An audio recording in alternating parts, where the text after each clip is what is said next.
श्रीराम समर्थ. श्रोते हो, आपण ऐकत आहात श्री गोंदवलेकर महाराज यांचे प्रवचन. प्रपंच जरुरीपुरताच करावा. पुष्कळ लोक जोडधंदा करतात, म्हणजे त्यांचा मुख्य धंदा असतो आणि त्याला मदत म्हणून दुसरा धंदा करतात. त्यांचे सर्व लक्ष मुख्य धंद्याकडे केंद्रित झालेले असते. म्हणजे जोडधंद्यामुळे जर मुख्य धंद्यात व्यत्यय येऊ लागला तर तो जोडधंदा जरुरीप्रमाणे बंदही करतात, किंवा नफा नुकसानीचा प्रसंग आला तर जोडधंद्यातल्या नफा नुकसानीकडे विशेष आस्थेने पाहत नाहीत. प्रत्येक माणसाने परमार्थ हा मुख्य धंदा ठेवून प्रपंच हा जोडधंदा म्हणून करावा. म्हणजेच प्रपंचात होणाऱ्या लाभहानीचा परिणाम भगवंताच्या अनुसंधानावर होऊ देऊ नये. परमार्थाच्या आड प्रपंच न येईल अशा युक्तीने वागावे. भाजीला जसे मीठ लागते तसा परमार्थाला प्रपंच लागतो. मीठ नसेल तर भाजी आळणी लागते, पण मीठ जास्त झाले तर भाजी खावत नाही. त्याचप्रमाणे प्रपंच आणि परमार्थ यांचा संबंध आहे. काही लोकांना सवयीने मीठ जास्त लागते, तसे त्यांना प्रपंचाची सवय झाली आहे, त्यांना तो जास्त लागतो. त्यांची गोष्ट निराळी. पण ज्यांना प्रपंच नवीन सुरू करायचा आहे त्यांनी तरी तो बेतानेच करावा. भगवंत डोळ्यापुढे ठेवून वागावे. प्रपंचात व्यवहार जतन करावा खरा, पण प्रपंच हाच काही सर्वस्व नव्हे.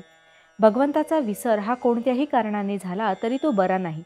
मग प्रपंचात सुखसोयी असल्यामुळे तो हो, किंवा प्रपंचात दुःख झाल्यामुळे हो. प्रत्येकाला प्रपंचाची अत्यंत जरुरी आहे, पण आपण त्याला वाजवीपेक्षा जास्त महत्त्व देतो आणि त्यामुळे सर्व बिघडते. प्रपंच पाहिजे आणि दुःख नको असे म्हणणे वेडेपणाचे आहे. मूल असेल तर ते कधीतरी आजारी पडायचेच. प्रपंच हा कुणाला सुटला आहे? हा प्रपंच हा संसार भगवंतानेच उत्पन्न केला आहे, तर तो कुणाला तरी सुटेल का? तसा नुसता प्रपंच तापदायक नाही, तर आकुंचित प्रपंच हा तापदायक आहे. ज्याप्रमाणे आपण आपल्या या खिशातले पैसे त्या खिशामध्ये ठेवतो, त्याचप्रमाणे प्रपंचातले आपले मन काढून भगवंताकडे लावावे. तसे करण्यात समाधान आहे. नवरा बायकोचे ध्येय एकच असेल तर त्यांचा प्रपंच सुखाचा होतो. जो मनुष्य हौसेने प्रपंच करील त्याला तो करायला 24 तासही पुरणार नाहीत, पण जो जरुरीपुरता प्रपंच करील त्याला 3-4 तास पुरतील. प्रपंचामध्ये कर्तव्याला चुकू नये, पण त्यामध्ये आसक्तीने गुंतून राहू नये. आपले व्यवहाराचे कर्तव्य मनापासून केल्यानंतर त्याचे फळ रामाकडे सोपावे. रामाचे नाव शक्य तितके घेऊन आपले मन त्याच्या ठिकाणी चिकटावे.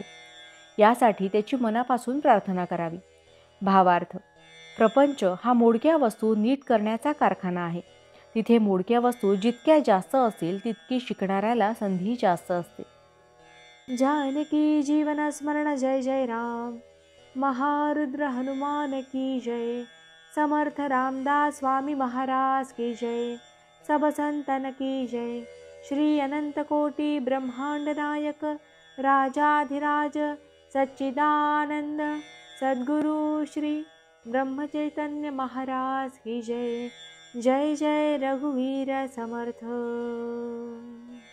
आता आपण 13 वेळा नामस्मरण करूया. श्रीराम जय राम जय जय राम.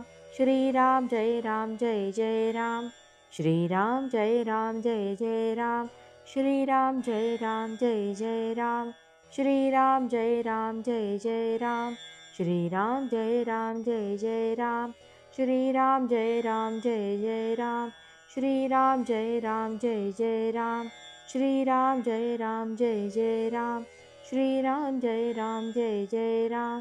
श्रीराम जय राम जय जय राम. श्रीराम जय राम जय जय राम. श्रीराम जय राम जय जय राम. जय श्रीराम.